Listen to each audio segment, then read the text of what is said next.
Hey everybody, I just wanted to come on here and talk a little bit about negative entities, entity attachments, loosh harvesting, and suffering from the perspective of what I would call a source-based being, or just a real person, a person with true humanity, who is a true empath, who can authentically feel other people's emotions. They have high levels of compassion.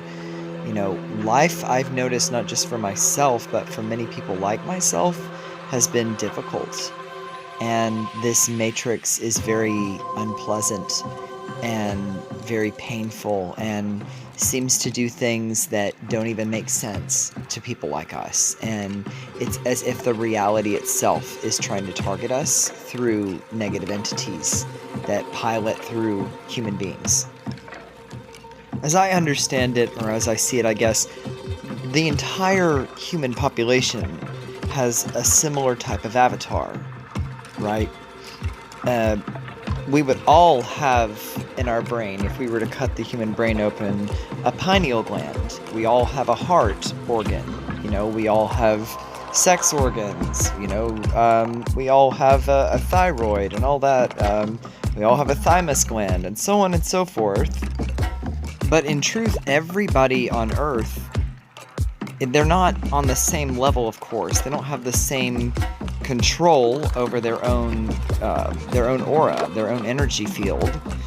As you can see in this photo here, like this person's, their energy field is clear of these negative entities, or they're leaving this person's energy field as their aura, is being cleansed. But I found this photo, and I thought it was a good example for what I was talking about, because when people engage in certain behaviors, for instance, they can take certain substances into their bodies that can put cracks in their auras and can allow negative entities to enter. I can see it happening, of course, through different religious ceremonies. They could come into you that way. And I'm sure there's different events in our lives, certain traumatic events people have where entities can start creeping in, and people think that these thoughts are their own, but they're really not. They're really being piloted around. I've talked about this a lot with people, how most people I know, they'll just zonk out while they're driving and come to, and they don't even know what happened. It's like they're just gone for a minute. And it just poses the question, if you're not in control of your consciousness at all times, what is? So most of the human population is just going around kind of halfway conscious, and they're being steered like cattle, and not just by, of course, non-physical entities, but they're being steered by these creatures as well.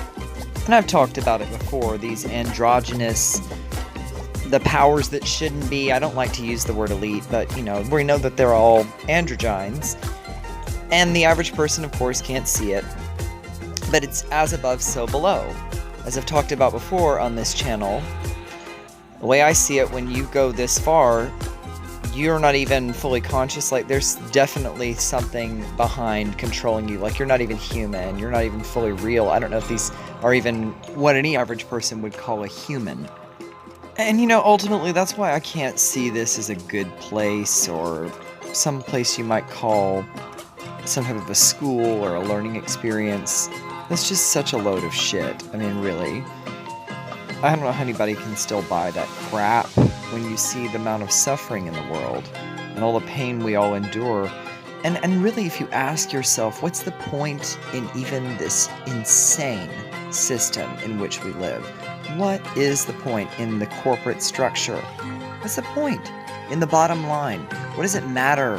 Why do we have to do this? Why do we have to slave over worthless fiat currency that's backed up by nothing, that's in a big IOU of debits and credits in a computer system that matters for nothing more than what we deem it to matter?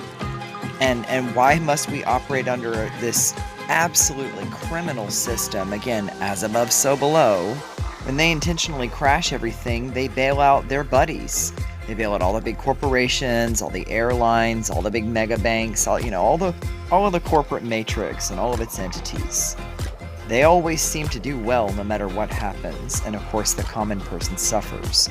Well, on the macro, we can look at it how these people who are true, authentic, true empathic source-based beings have these horribly difficult, shitty, wretched lives where things occur to them that literally don't even make sense. And people who have far less humanity, people who are less spiritually awake, and people who are more bound to this place get more rewarded by it. And I mean, you can really take that to, and I'm not saying this is universally true across the board, of course. There are people who are entrepreneurs, write books, and maybe do for themselves. I mean, but even the real people, like for instance, that Canadian author Stefan Verstappen, he's made a life for himself, or like somebody like David Dubine has made a life for himself. But the Matrix doesn't love that either. The Matrix doesn't love somebody that's trying to, wake up humanity to the impending food crisis and trying to, they're not interested in that. They're interested in doing the same resetting cycle they're always trying to do, and they're trying to stop people from activating spiritually and seeing all this crap, that we're just in this big giant prison. But again, like I say, on the macro level, we see constantly as these cycles go over and over and over, where the rich get richer, the poor get poorer, but on the micro, in my life, I've witnessed how, I've had people in my own household who seem to have far less humanity than I, who always inhibited, less human traits, have had more success with their romantic lives. They've had greater careers. They've just overall been very well rewarded by the system, and they've been given treats and they've been given a lot of concessions by this matrix. Whereas someone with a lot of genuine empathy and humanity, they're often the brunt of narcissistic abuse. They have often been bullied, and you hear this time and time again, where people like us, we've had these very, very harsh, difficult lives. And then, of course, in the corporate world, none of us are ever going to truly find our fulfillment and any type of contentment in this place, especially if we're in this environment where we're being targeted by entities that are piloting themselves through unconscious people. And those unconscious people cannot be reasoned with. They cannot be, reached. And because this is something that's energetic and etheric and spiritual, there's literally nothing you can do about it. There's no recourse or anything you can do to try to fight against it, other than to, stand firm in your power, and not to let it feed on your suffering. And it's very, very hard for me to do this, even when I set my intention to not take it seriously, to understand that it's not real. It's still somehow very difficult for me, and I have to be honest, to not allow these things to completely drain my energy. It does. When I leave my job, some days I feel, tired, and anybody that gets that feeling of exhaustion, not just from your job, it could be from a sex act you have, of a religious activity, anything that you do that at the end you feel like tired or weak, that there's been an energy drain. And I'll admit, that doesn't happen to me every single day at my job. That's one reason why I'm able to survive it right now, but it does happen. I am aware of it. And the thing is, that's the world we live in. I mean, there's not really more I have to add to this video. It's just, I would love to hear what you guys have to say. I'd love to hear your comments about this, but that's how I understand it, is that if we're truly real beings, truly real people, we're going to have it much harder.